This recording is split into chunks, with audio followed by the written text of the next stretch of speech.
ക്ലാസ്സിൽ ഒരു 50 പിള്ളേരുണ്ടെങ്കിൽ 45 പിള്ളേരുടെ സ്കെയിലും ഇതൊക്കെ തന്നെയായിരിക്കും. ആ ഒരു 5 പേരാവണമെങ്കിൽ എന്ത് ചെയ്യണം? ഇങ്ങനെ കുറച്ച് ക്യൂട്ടായിട്ടുള്ള സാധനങ്ങളൊക്കെ ഉണ്ടാക്കി കൊണ്ടുപോകണം. അപ്പോൾ പറഞ്ഞു വന്നത് ഒരു ക്യൂട്ടായിട്ടുള്ള സ്കെയിൽ ഉണ്ടാക്കുന്നതിനെ പറ്റിയിട്ടാണ്. 15 × 3.5 സെൻറ്റിമീറ്റർ വരുന്ന പോലെ ഒരു റെക്ടാങ്കിൾ വരയ്ക്കുക. അതിൽ നമ്പേഴ്സൊക്കെ ഒന്ന് മാർക്ക് ചെയ്ത് കൊടുക്കുക.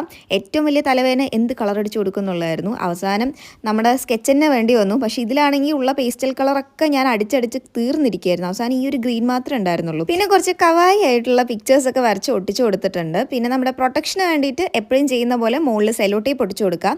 വായെടുത്ത് പറഞ്ഞേ ഉള്ളൂ, കുറച്ച് കട്ടിയുള്ള പേപ്പർ ആണെങ്കിൽ ജസ്റ്റ് ബാക്കിലും സെല്ലോ ടേപ്പ് ഒട്ടിച്ചാൽ മതി എന്ന്. വലിച്ചെടുത്തപ്പോൾ അതിൻ്റെ കട്ടിയൊക്കെ പോയി. പിന്നെ ഞാൻ കുറച്ച് ട്രാൻസ്പെറൻറ്റ് ഷീറ്റ് ബാക്കിൽ ഒട്ടിച്ചിട്ട് ഒന്ന് കട്ട് ചെയ്തെടുക്കാം. പിന്നെ സാധാ സ്കെയിലില്ല, ഓൺലി ക്യൂട്ട് സ്കെയിൽ. അപ്പോൾ ഇഷ്ടപ്പെട്ട എന്തായാലും ലൈക്കും സബ്സ്ക്രൈബും ചെയ്യാം. അപ്പോൾ